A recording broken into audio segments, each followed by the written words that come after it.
Hello students, कैसे हो आप सब। Good morning. आई होप कि आप सभी अच्छे होंगे। You are most welcome in our YouTube channel electrical spark educational.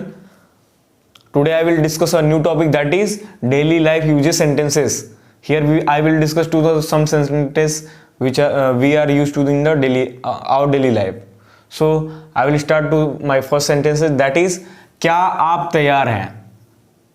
ये हम कब बोलते हैं, जैसे सपोज कोई किसी काम को करने के लिए आप किसी को सजेशन दे रहे हैं कि आप ये काम कर लेंगे, क्या आप इस काम करने के लिए तैयार हैं. ठीक है, तो हम उसको क्या कहेंगे, are you ready. Are you ready. अब वो हो सकता है are you ready for doing well, are you ready for going to the market. तो ये हम कहीं भी यूज कर सकते हैं. ठीक है, तो मुझे आप suppose next one is that मुझे बीएससी में प्रवेश चाहिए. I want to admission in BSc. And next one is that अब बीएससी की जगह पे हम चाहे बीए कर लें, ठीक है, बायोटेक कर लें, बीटेक कर लें, या सपोज अदर आपकी कोई आपको प्रोफेशनल एजुकेशन में एंट्री चाहिए हो, तो आप वहाँ पे क्या कहेंगे, आई वांट एडमिशन इन, आपका जो भी आप प्रोफेशनल एजुकेशन को आप मेंशन करना चाहें उसको मेंशन कर सकते हैं. ठीक है, तो क्या आप मेरे साथ बैठोगे. नेक्स्ट वन इज दैट क्या आप मेरे साथ बैठोगे. Would you like to join us. Would you like to join us. यह किसकी कॉपी है. Whose notebook is this. यह किसकी कॉपी है. अब कॉपी की जगह पे हम ये भी कई सारे सेंटेंसेस यूज कर सकते हैं. या किसका पेन है, या किसका फोन है, या किसकी हैंडबुक है, मतलब जो भी नोटबुक है. तो इस टाइप से हम कई भी सारे सेंटेंसेस को बना सकते हैं. Whose notebook is this. मैं आपका बहुत एहसानमंद हूं. सपोज आपका कोई आपके लिए कोई अच्छा काम करता है तो आप उसको क्या कहेंगे, I am very thankful to you. मैं आपका बहुत एहसानमंद हूं. आप दूसरों से व्यवहार करना नहीं जानते. सपोज कोई एक पर्सन वो दूसरे पर्सन से क्या है, रूड है, तो उसको हम कैसे कहेंगे कि आप दूसरों के साथ आप दूसरों से व्यवहार करना नहीं जानते. Your behaviour is rude. Your behaviour is rude. घबराइए नहीं. होता ना, सपोज एक कोई पर्सन है वो क्या घबराने लगता है, तो उसको कहेंगे घबराइए नहीं. घबराइए नहीं कैसे कहेंगे, please don't get disturb. Please don't get disturb. अब नेक्स्ट वन इज दैट वह अपने काम में व्यस्त था.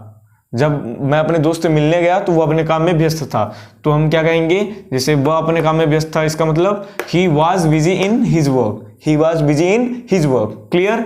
नेक्स्ट वन इज दैट उसने अपने उस दुर्व्यवहार के लिए मुझसे क्षमा मांगी. सपोज दो दोस्त लड़ गए आपस में, या कोई भी दो पर्सन लड़ रहे हैं. अब वो अगर इसमें एक पर्सन की गलती है, तो जिस पर्सन की गलती है वो सामने वाले पर्सन से जाकर के वो सॉरी बोलता है, क्षमा मांगता है. तो वो अब उसको हम कैसे बोलेंगे, हमें अब किसी को बताना होगा, तो हम कैसे बताएंगे उसको कि उसने अपने उस दुर्व्यवहार के लिए मुझसे क्षमा मांगी. ठीक है, तो he apologised to me for his misbehaviour. तुम्हें अपने व्यवहार में नम्र होना चाहिए. तुम्हें, या हमें भी कर सकते हैं, हमें अपने व्यवहार में नम्र होना चाहिए. वी शुड, तो यहाँ पे हो जाता वी शुड हो जाता. अब यहाँ पे सपोज तुम्हें अपने व्यवहार में, हम किसी को सजेशन दे रहे हैं कि तुम्हें अपने व्यवहार में नम्र होना चाहिए. You must be polite in your behaviour. अब नेक्स्ट वन दैट वह कौन है. अब वह हमारा, चाहे वो सी हो या ही हो, चाहे स्त्री के लिए हो या चाहे पुरुष के लिए, तो हम अगर कैसे यूज करेंगे, हु इज सी. इफ वह जो है वो स्त्री है, अगर पुरुष है तो हु इज ही.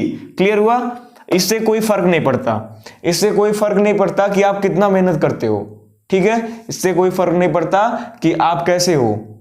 तो सपोज, तो हम इसको कैसे बोलेंगे इंग्लिश में, it doesn't make your difference any difference. It doesn't make any difference. Clear हुआ. It doesn't make any difference कि whatever you have done.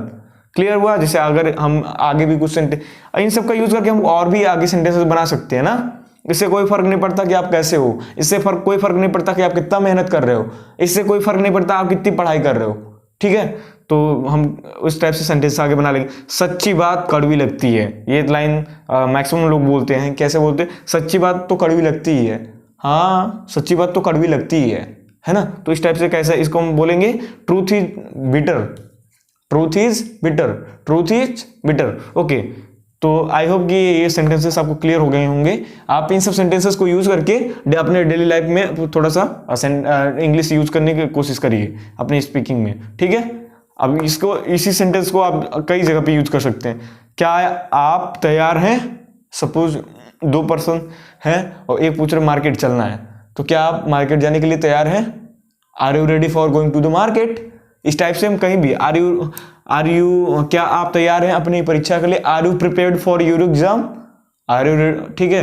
तो इस टाइप से हम सेंटेंसेस को यूज करेंगे। क्लियर हुआ? एक सेंटेंसेस हम 5 सेंटेंसेस बनाएंगे, ये सब आपका काम है। आप उसको प्रैक्टिस में लाइए, जितनी प्रैक्टिस करेंगे उतनी आपकी इंग्लिश स्पीकिंग सही होगी। That's clear? Okay, thank you so much for watching my videos. धन्यवाद।